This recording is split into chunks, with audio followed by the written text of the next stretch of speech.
I believe the greatest experience any person can have is having or experiencing love.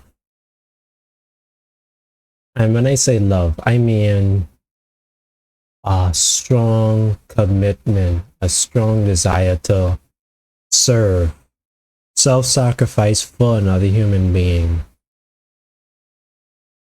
I think it's one of the greatest phenomenons the human race has ever came across and continues to handle for many reasons, but primarily because of the way that we are able to experience.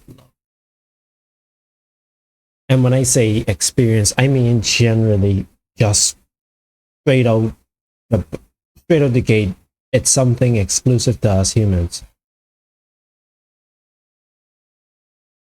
The ability to feel, to be empathetic, to have some level of connection with another human being, another sentient human being is beautiful. And in 2025, we have a lot of persons that they take that for granted, that ability. I've known men that shared or has shared tears, even myself, about relationships and having experienced the desire to love someone. But I've also experienced those men, and I myself have experienced it where you have to suffer and experience loss. It's funny, really. We as individuals, we tend to take these finite interactions, these finite experiences, and we take them as infinite. We take them as eternal. We take them and hold them so dearly like they are forever, when they really, in the grand scheme, are finite. And it's not a bad thing to have love, but to have love and don't expect loss is what causes many of us to hurt so much. It makes us stay in relationships longer. It makes us sacrifice much more. It makes us tolerate and endure much more. Much more than you nor the person would want. And I'm not saying that people should give up and, don't give in, don't love anybody. I'm saying there's a limit. And that limit is usually parallel to the level of self-respect that you may have. Because if you have a high level of self-respect, there's certain things that you will not do.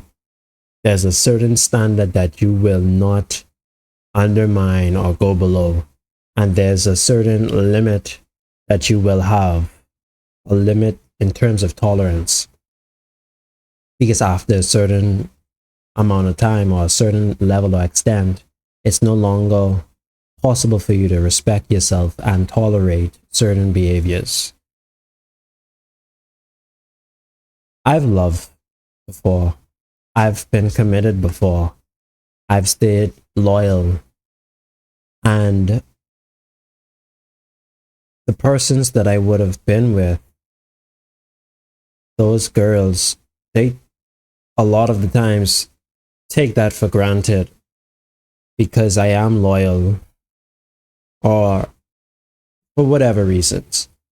I would have done the best that I could have, and I expected them to do the same out of love, right? Out of love. I would have expected them to reciprocate and put at least 100% like I did. But sadly, it didn't go as such. And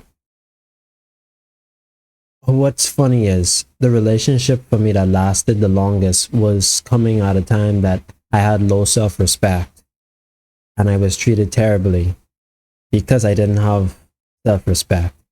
That relationship didn't end until I started to gain self-respect.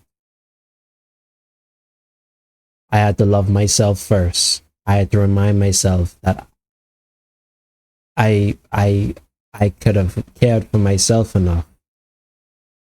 And a lot of people and persons they don't hit that point. Some do, some don't.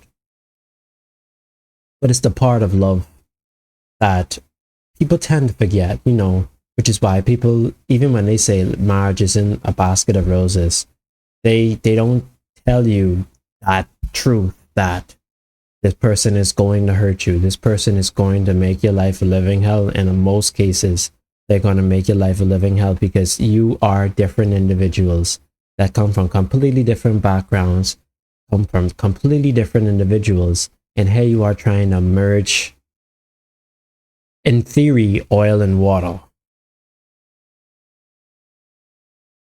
And anybody that knows a little bit of science would know that that's not really possible.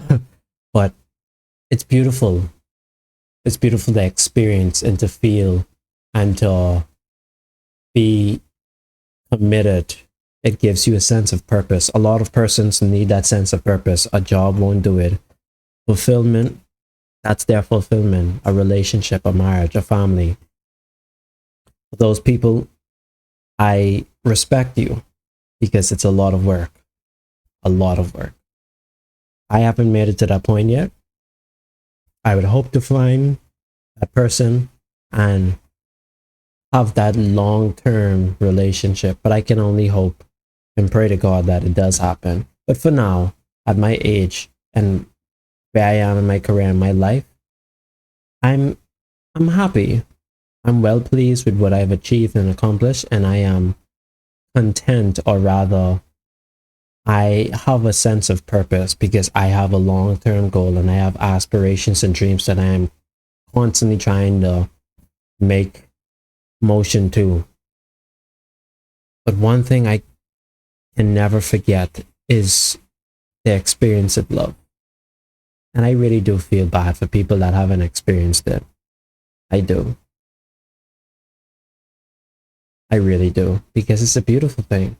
It's a beautiful experience to be loved, to love someone, to have that strong connection. Oh my gosh. It's the best drug. It is the best drug. The dopamine, the emotions, the serotonin, the oxytocin, these hormones that are firing off simultaneously in intimate interactions. Oh, there we go. My apologies. In intimate interactions, it's just beautiful.